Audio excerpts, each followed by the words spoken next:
Bienvenue dans Sans Interdit, le podcast qui libère ta magie. Je suis Flora, coach spirituel, et je t'aide à sortir de la matrice, à surmonter ton sentiment de décalage pour retrouver une vie alignée avec toi-même grâce à tes talents intuitifs. Tous les vendredis, seul ou avec une invitée, je vais te parler de spiritualité ancrée et décomplexée, avec des expérimentations, des histoires, des outils et des explorations du monde spirituel. Je t'invite à retrouver ce qui est le plus précieux, ta vérité. Bonne écoute! Bienvenue dans Sans Interdit, le podcast qui révèle ta magie. Alors, pour continuer ce mois spécial Human Design, après avoir parlé la semaine dernière des types énergétiques et pourquoi ils ne sont pas si importants à mes yeux, donc je t'invite, si tu ne l'as pas encore fait, à écouter l'épisode de la semaine dernière. Nous allons maintenant parler de l'autorité. Qu'est-ce que c'est l'autorité ? Et comment aller plus loin dans cette idée qu'il y a un fonctionnement interne à nous tous pour prendre des décisions les plus alignées possibles. Qu'est-ce que ça implique ? Et qu'est-ce que c'est que l'autorité au final ? Et donc, aujourd'hui, mon but, c'est de t'expliquer concrètement ce qu'est l'autorité en Human Design, ce qu'elle n'est pas, et comment sortir des limitations qu'elle risque de t'imposer si tu n'es pas, on va dire, accompagné d'une manière empouvoirante. Je vais quand même te refaire une toute petite introduction rapide, promis j'aurai craché, sur le Human Design, afin que tu saches de quoi je te parle si c'est le premier épisode que tu écoutes, et donc le premier épisode que tu écoutes sur le HD. Alors, le Human Design, c'est un système de découverte de soi, de connaissance de soi, qui a été canalisé à la fin des années 1980 par un Canadien appelé Robert Alan Krakauer.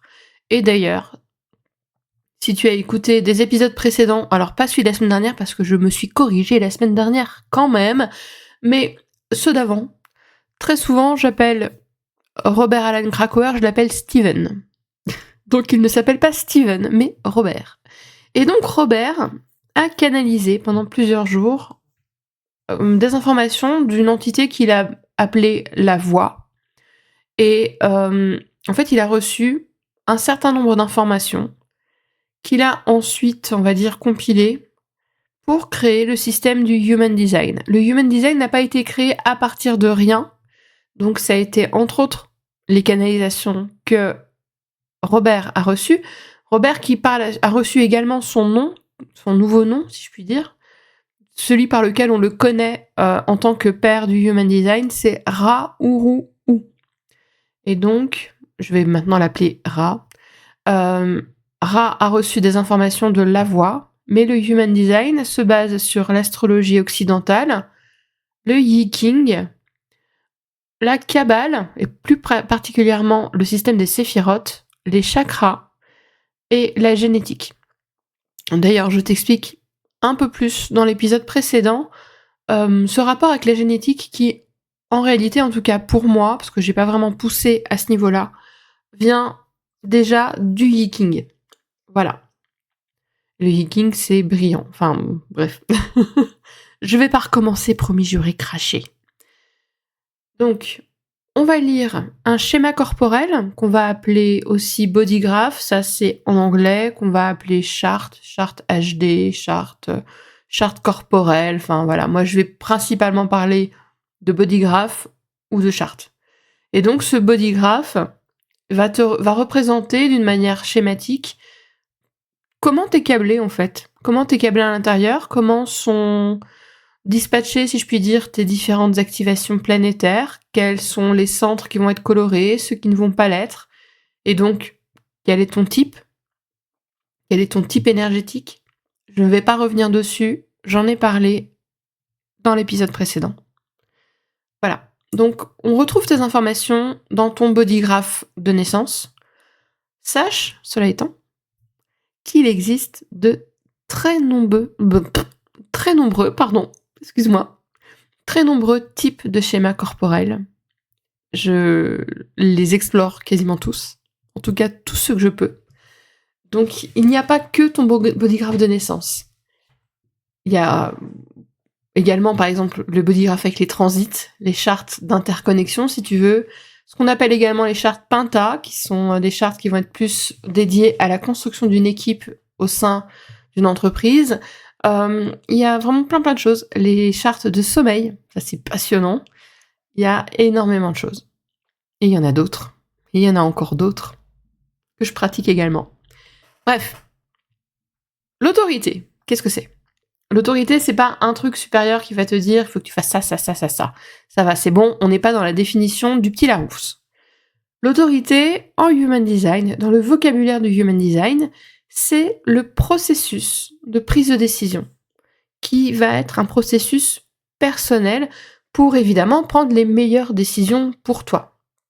Ce qu'il faut comprendre, c'est que en Human Design, le mental n'est pas censé prendre tes décisions.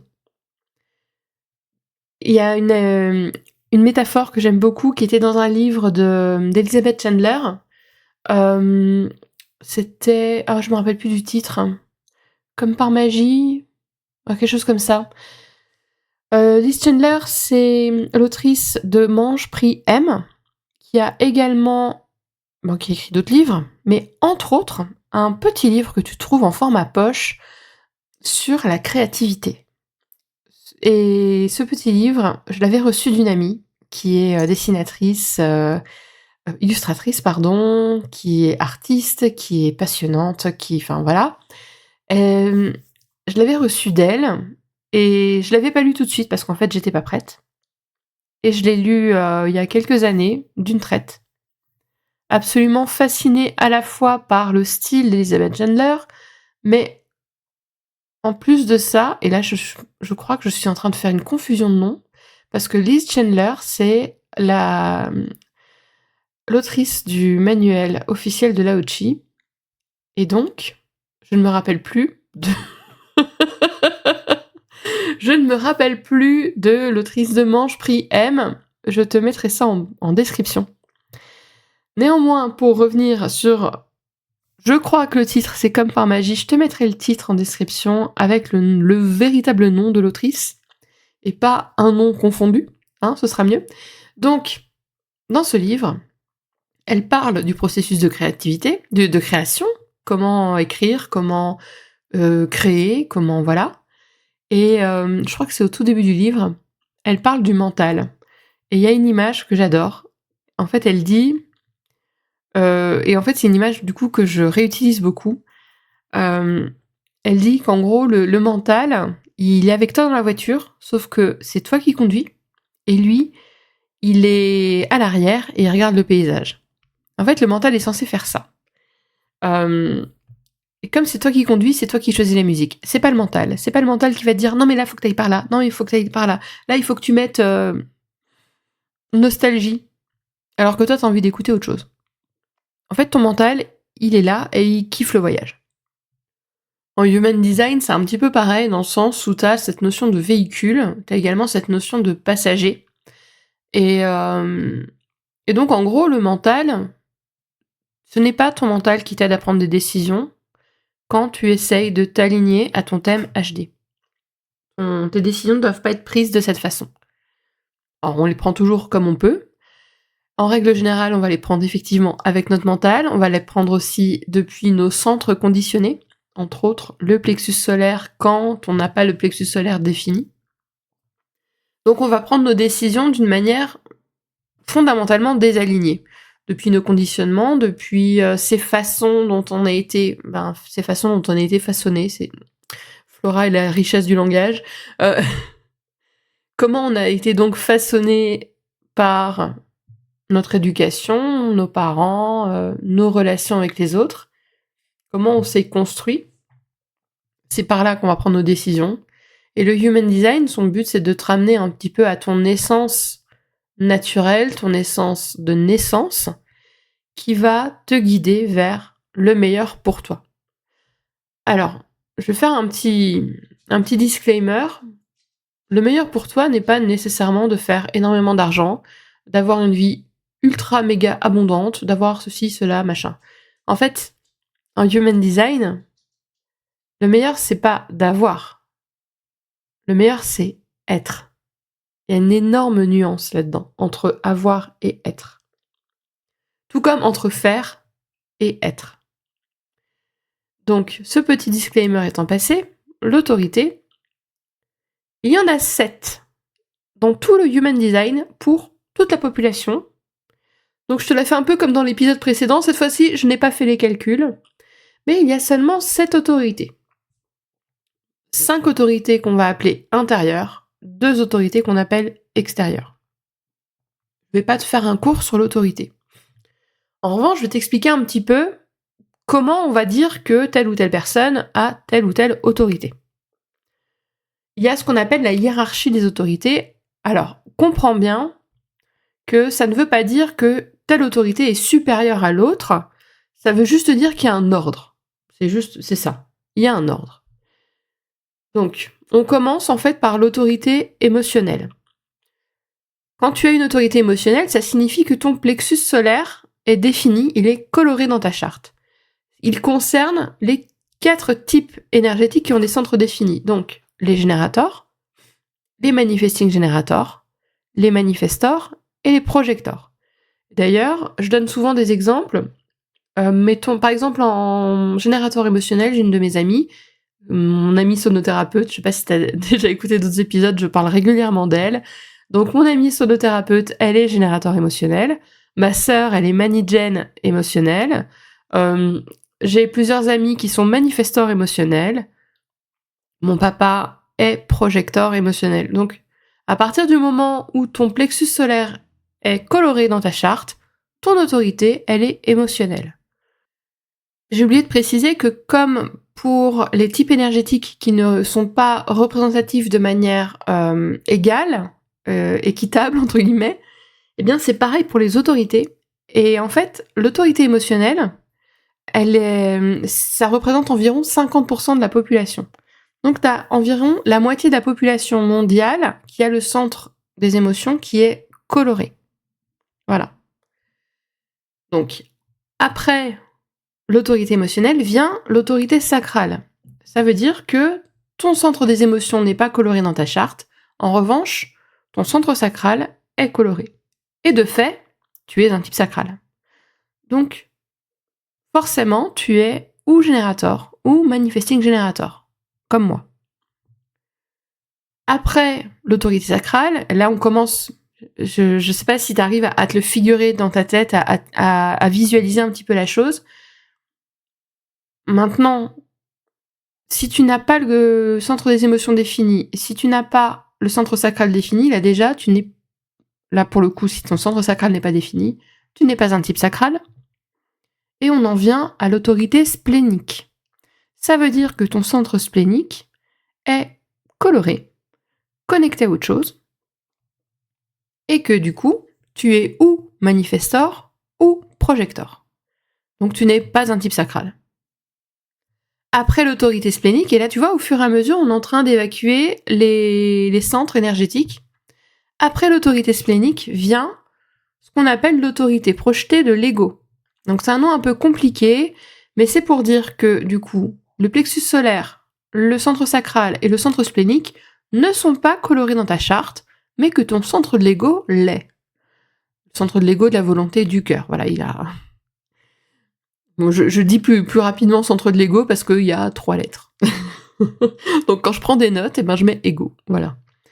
Donc le centre de l'ego, quand tu es manifestor, ton centre de l'ego va être connecté à ta gorge. Quand tu es projector, ton centre de l'ego va être connecté à ton centre de l'identité, centre G, par le canal de l'initiation, le 25-51. C'est très intéressant comme énergie. Et le manifestor ego projeté, tel que ma nièce, c'est aussi hyper intéressant comme énergie. Peut-être qu'un jour je ferai un épisode sur Victorine. Victorine, sa vie, son œuvre, 5 ans. Mais c'est vraiment une énergie super intéressante à observer. C'est ce qu'on appelle le canal de la money line, donc qui rejoint le cœur vers la gorge. Je vais quand même te donner un exemple de l'autorité de l'ego, l'autorité projetée de l'ego avec ma nièce. C'est un exemple que je donne assez souvent. Ça remonte au moins à 2 ans, donc elle était vraiment pitchoune, hein, parce que là, elle a pas encore 5 ans. Donc elle avait pas tout à fait 3 ans. Elle était à la foire de Nancy avec son papa et il l'a emmenée, devant un stand de bonbons et il lui a donné les règles. Il lui a dit: «Voilà, tu prends ce que tu veux, mais t'en prends 3, pas plus de 3, pas plus de 3 variétés», je crois que c'était. Ben, Victorine savait tout à fait ce qu'elle voulait. Elle l'a exprimé de façon extrêmement claire. Et ma sœur qui me disait: «Oh mais tu te rends compte, si ça avait été Momo à sa place, on en aurait eu pour des plombs, il aurait jamais su quoi dire», parce que mon neveu est manifesting generator sacral et que du coup, eh bien, il faut l'aider à prendre ses décisions en engageant son sacral. Voilà, donc en lui posant des questions fermées. J'avais pas prévu d'entrer dans ces détails-là, mais c'est pas grave. Les questions fermées pour les types sacros, c'est salvateur. Voilà, tu dis: «Est-ce que tu as envie?» J'en sais rien moi, parlons toujours de ce stand de bonbons. «Est-ce que tu as envie de réglisse?» Non. «Est-ce que tu as envie de, j'en sais rien moi, chamallow?» Oui, eh ben bingo. Voilà, en gros, hein, pour t'expliquer rapidement. Donc, l'autorité projetée de l'ego, voilà, c'est ou les manifestors ou les projecteurs. Donc là, tu vois, on commence vraiment à réduire le nombre de personnes par essence qui vont avoir une autorité de l'ego. Ensuite vient l'autorité projetée du soi. Tu vas me dire: «Seigneur, mais de quoi me parle-t-elle?» C'est extrêmement simple en fait, là ça ne concerne que les projecteurs. Et ce sont des projecteurs qui vont avoir le centre G, le centre de l'identité, c'est une sorte de losange qui est en dessous du centre de la gorge, qui est connecté directement à la gorge. Ils peuvent avoir l'ajna, le centre de l'ajna, le centre de la tête défini également, mais tout le reste est blanc. Voilà, on procède par élimination. Donc, autorité projetée du soi, ça ne concerne que les projecteurs. Et enfin, on en arrive aux autorités extérieures. Il y en a 2. Il y a l'autorité de l'environnement, qui ne va concerner que les projecteurs mentaux. Ça veut dire qu'en fait, ce type-là précis de projecteur n'a rien de coloré en dessous du centre de la gorge. Et donc on appelle ça le projecteur mental. C'est pas parce que c'est un projecteur mental qu'il doit prendre ses décisions par le mental. C'est une autorité de l'environnement parce qu'il va, on l'appelle, en anglais c'est soundboard, donc c'est caisse de résonance. C'est une autorité caisse de résonance où tu vas avoir besoin de t'entendre parler de certaines choses pour pouvoir savoir un peu comment ça vibre quelque part. Je te la fais vraiment très courte. Et enfin, la dernière autorité, c'est l'autorité des réflecteurs. Les réflecteurs, si tu as écouté mon épisode précédent, tu sais que les réflecteurs n'ont pas de centre coloré dans leur charte. Et du coup, eh bien, les réflecteurs, ils ont une autorité qu'on appelle lunaire. On va dire de façon hyper livresque qu'ils ont besoin de 28 jours pour prendre une décision. Alors, évidemment, ce n'est pas pour choisir une pizza ou le parfum d'une crêpe, hein. Je veux dire, c'est pour des grosses décisions. Ils vont avoir besoin d'un certain temps parce qu'en fait, ils vont être plus particulièrement sensibles au transit de la Lune. Et comme la Lune fait le tour de la roue zodiacale en 28 jours et quelques heures, eh bien, la Lune, je crois qu'elle doit changer de porte toutes les 4 ou 5 heures, hein, quelque chose comme ça. À chaque changement de porte, elle va avoir l'opportunité de créer de la définition chez notre ami réflecteur. Et donc, il va pouvoir, comme ça, échantillonner quelque part, goûter et puis laisser infuser. Donc, c'est vraiment une autorité super intéressante. J'aimerais beaucoup en discuter avec des réflecteurs. Si tu es réflecteur, que t'aimes la tchatch, franchement, je kifferais d'en savoir plus sur comment toi-même tu observes ta façon de prendre des décisions. Du coup, les réflecteurs, par essence, la clarté va être un peu plus longue à atteindre et elle va se faire, comme je te l'ai dit, par les transits lunaires principalement et la qualité de l'environnement. L'environnement étant à la fois le lieu de vie ou l'endroit où il se trouve, mais également les personnes qui l'entourent. Donc, le problème, en fait, de tout ça, c'est que même si les toutes dernières autorités, l'autorité de l'environnement, l'autorité lunaire, bon, même l'autorité projetée du soi, hein, sont très spécifiques. Les autres concernent la plus grande majorité de la population. Donc l'autorité émotionnelle, l'autorité sacrale, là, on est déjà sur une immense majorité de la population. Et par exemple, toi là, qui m'écoutes, mettons que tu as une autorité émotionnelle, est-ce que tu crois vraiment que tu prends tes décisions exactement pareilles que ton mec qui lui a aussi une autorité émotionnelle? Moi je te dis que non. Clairement c'est non. Parce qu'en fait il y a d'autres éléments qu'on va prendre en compte. Quand on sort, si tu veux, du basique au basique qui est ton plexus est coloré, c'est bon, boum, t'as une autorité émotionnelle. Il y a d'autres choses qu'on va prendre en compte. Il va y avoir la définition. La définition, c'est comment tes centres communiquent entre eux, comment est-ce qu'ils sont connectés entre eux. Est-ce qu'ils forment un seul amas, entre guillemets, donc on appelle ça une définition simple, ou est-ce qu'il y a plusieurs îlots? Ça va de la définition double jusqu'à la définition quadruple. Pour te redonner l'exemple de ma sœur a une définition triple. Donc ça veut dire qu'elle a 3 groupes de centres qui sont connectés entre eux et qui font les Pokémon dans sa tête et qui font que c'est parfois compliqué pour elle de prendre des décisions. Parce qu'en fait, ils sont un peu surtout quand on connaît ma sœur, ils sont un peu en confrontation. C'est pas forcément le cas, si tu m'écoutes et que tu as une définition triple, c'est pas forcément le cas pour toi, mais pour ma sœur, compte tenu de son propre fonctionnement, c'est compliqué. Voilà. Il y a aussi les canaux qui sont impliqués qui vont faire évoluer ton autorité, et plus particulièrement avec l'autorité émotionnelle. L'autorité émotionnelle, elle fonctionne par vagues, et bien ces vagues s'étudient et elles ne vont pas marcher de la même façon. Elles vont pas avoir les mêmes enjeux. Donc, en fonction de ta vague ou de tes vagues émotionnelles, ton processus de décision va être très différent. Toi qui as une autorité émotionnelle. Mais il n'y a pas que ça. On peut également étudier tes variables. Alors là, les variables, c'est une autre chose. C'est toujours dans ton thème en Human Design. C'est génialissime. Vais-je faire un épisode sur les variables? Je me tâte encore. Mais franchement, les variables, c'est trop bien. Et on va prendre en compte également tes variables pour affiner et encore affiner ton process personnel de prise de décision.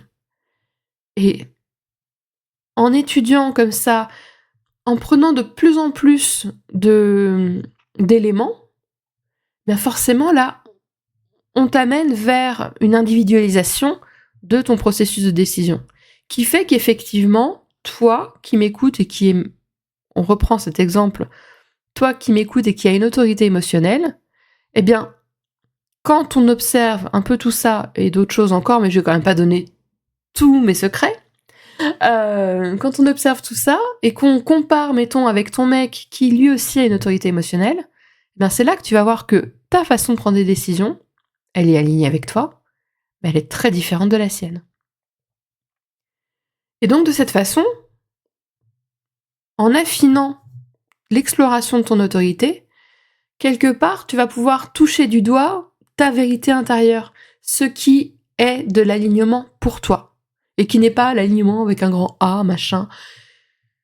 Je vais refaire un petit disclaimer alignement, parce que je pense que c'est quand même assez important, d'autant plus que, alors encore une fois, c'est un biais, parce que moi je suis coach spirituel, donc forcément, je lis énormément de choses en lien avec la spiritualité, avec le développement personnel, etc. T'as l'impression que l'alignement, c'est genre le but à atteindre. Alors excuse-moi, hein, le jour où tu seras parfaitement aligné, c'est que probablement tu seras morte. Pour moi, je veux dire, l'alignement, c'est comme courir après un rayon de soleil. Un rayon de soleil. Non, oui, ça c'est en Lorraine en ce moment. C'est comme courir après un arc-en-ciel. C'est-à-dire que l'arc-en-ciel, plus tu as l'impression de t'en approcher, plus tu t'en éloignes. C'est pas que tu peux pas atteindre l'alignement, c'est juste que l'alignement, c'est un mouvement, c'est un équilibre. C'est... Là maintenant, ce qui me vient, probablement parce que je pensais à ma copine sonothérapeute, mais l'alignement, c'est une forme d'harmonie. Et si tu ne joues qu'une seule note, forcément, ça va être harmonieux. Mais l'harmonie, tu vas la trouver en jouant d'autres notes, en faisant des essais. Et puis il y a des petites choses, parfois, tu vas jouer une note et puis tu vas dire « Oh, ça accroche !» Et puis, au fur et à mesure, en la rejouant et en créant cet accord, tu vas te rendre compte que il y a une harmonie quand même. Il y a une harmonie dans ce côté de prime abord disharmonieux, si je puis dire. L'alignement, c'est du test, l'alignement, c'est du mouvement, c'est une danse. Donc, comprendre profondément comment toi, tu prends tes décisions en prenant en compte plusieurs éléments et pas uniquement tes centres définis, comment ils sont définis, etc., mais en rajoutant des éléments, en arrivant à ce qui te différencie profondément, ça te permet de comprendre ce qui est aligné pour toi, ce qui va entrer dans la danse avec toi pour te faire, si tu veux, te faire entrer en harmonie. C'est tellement intéressant à observer. Et du coup, si tu es intéressé pour étudier, appréhender ton autorité, mais d'une façon personnalisée, holistique, j'ai une offre. Elle s'appelle C'est qui le patron ?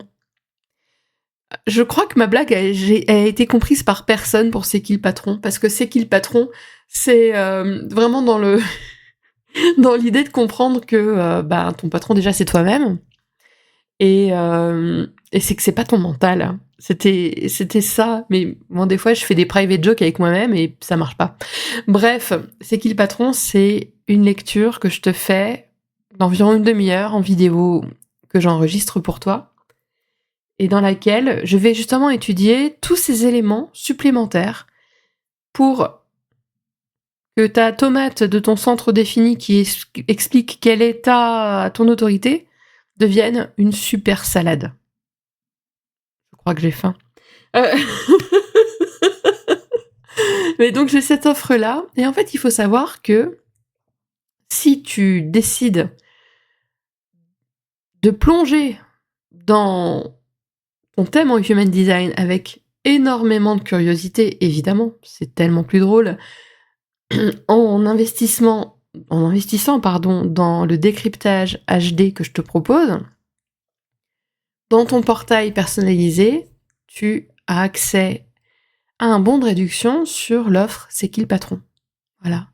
Donc, avec Décrypte ton HD, tu apprends quel est ton type énergétique, quelle est ton autorité, quels sont tes centres définis, non définis, ce que ça t'apporte, etc. Tu apprends également quel est ton profil. Et une fois que tu as digéré tout ça, boum, si tu en as envie, tu peux prendre C'est qui le patron à un tarif réduit. Voilà. Je te mettrai les liens en description, tu pourras aller explorer tout ça. Et en attendant, est-ce que tu connais ton autorité en Human Design ? Est-ce que tu y as déjà réfléchi ? Et est-ce que ça t'aide à prendre tes décisions ? Je t'invite à me le partager en commentaire, sur mes réseaux sociaux, en message privé, où tu veux. Mais je suis tellement curieuse de le savoir. Je te remercie de m'avoir écouté. Je te souhaite une très bonne suite de journée, soirée, ce que tu veux. Et on se dit à très bientôt.